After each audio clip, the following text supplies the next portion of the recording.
lose too often and you don't understand why? Do you know that you gave your best, but it still wasn't enough and you got destroyed? Do you want to give up and never invade again in any souls? Don't give up! Today I bring you a series of tips that could be very useful for you. Most of them for this game, Elden Ring. But when I say one that could be useful for any other game in the series, I will let you know. I will divide this video into chapters and sections to make it a bit more accessible if you are only interested in one section, so let's start at the beginning. The first chapter, which is called Know Your Build.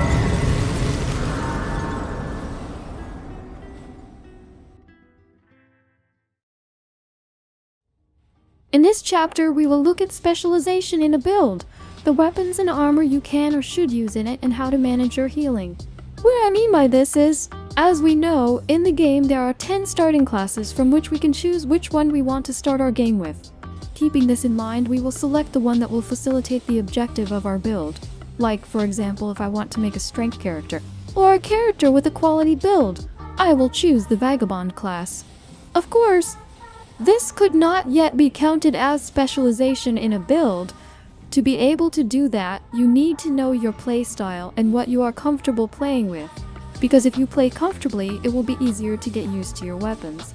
The easiest, but perhaps most time-consuming way to get used to the weapons you will occupy is to play with them, both in invasions and in the game. Know your weapon and know yourself.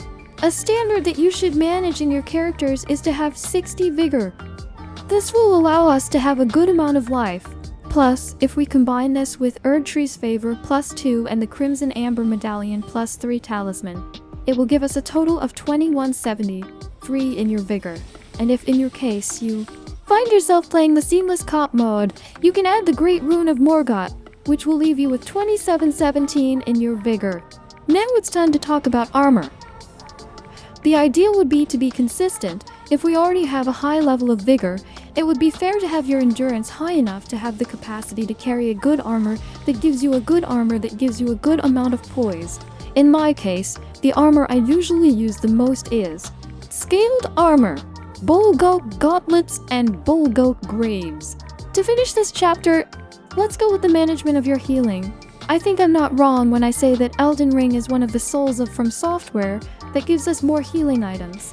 We have the Warming Stones and the Sunwarmth Stones, the last one from Shadow of the Erdtree, Bestial Vitality, and many other healing incantations apart from the Flask of Crimson Tears, which allows us to have great and long fights of attrition. Plus, for the latter, the Flask of Crimson Tears, you can add the Crimson Tear Scarab Guardian Garb Full Bloom and the Crimson Seed Talisman, which will allow you to receive more healing from just one of these flasks than you would usually get. For this same reason, every time you have the need to heal yourself, first look at your health bar. If you have a third of your health bar removed, you can try equipping the pieces of armor I mentioned before and the aforementioned talisman as well.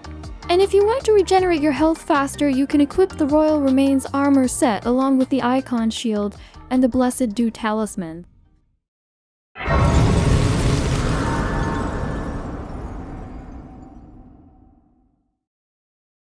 Most players tend to repeat the same attack patterns, sort of like the bosses, only with a bit more brains and autonomy on some occasions. I know it may sound complicated, and sometimes it is, but most of the time you'll only encounter people who spams the same attacks, spells, or Ashes of War. So you'll have to adapt their playstyle and read it like the open book that they are. Yes! I said you have to read your opponent, but it is also very important that you don't let your opponent read you. You have to try to keep psychological pressure on him and be unpredictable. You are probably wondering right now, Now, how the fuck are we gonna do that? Are you stupid? and I'll answer, don't be rude. I have feelings. First of all, try to alternate between a fast-playing, frenetic style of play and a more passive, analytical one. The next thing you can do is to change weapons constantly so that your opponents do not get used to your weapon. This will allow you to have more variety in your attacks and at the same time be unpredictable for your opponent. To make these changes, it is best to do it with the well-known hard swap, to put you in context and to explain better. Soft swap is when you make the change of weapon from your D-pad, A hard swap instead is one that you do by replacing the current weapon in the space it is occupying for another weapon of your choice. Hard swapping allows you to carry less weight as you swap weapons of your choice, as opposed to having them in your inventory equipped for swapping with the D-pad. This hard swap must be practiced a lot so that it comes out consistently and quickly, both with weapons, armor, and talismans, because if you do it too slowly it could work against you, even more so if you are fighting against many people. G9 made a video about it, if you are interested in watching it and learning how to make swaps. Oh, I can swap. I just don't want to learn it. Cope harder. Alright, now that the disclaimer is out of the way, let's get to it.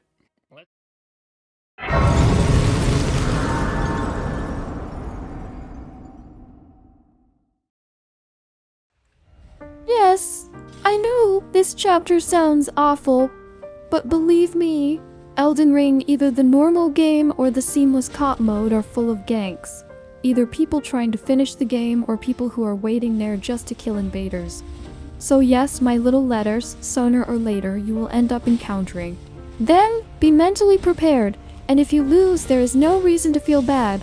A ganking will always have the advantage simply because there are more people, and even if they are noobs, the hit of multiple noobs hits the same as a single pro. I think one of the best tips I can give you for fighting a ganking is to stay passive. Try to find a way to separate them. Never attack them full on, and if it's possible, apply altered statuses like poison or scarlet rot on them. There are certain players who will try their best to make you impatient and make you attack them first, so stay calm and keep your eyes open for an opening to attack them, and of course, don't be afraid to retreat to a slightly more distant area if you feel it necessary to rethink your strategy. I think that's all I had to say for the moment. I hope you liked the video and enjoyed it. If you would like to see a second part, don't hesitate to leave your likes, subscriptions, and comments. I'll say goodbye for today and see you in the next class. Bye bye.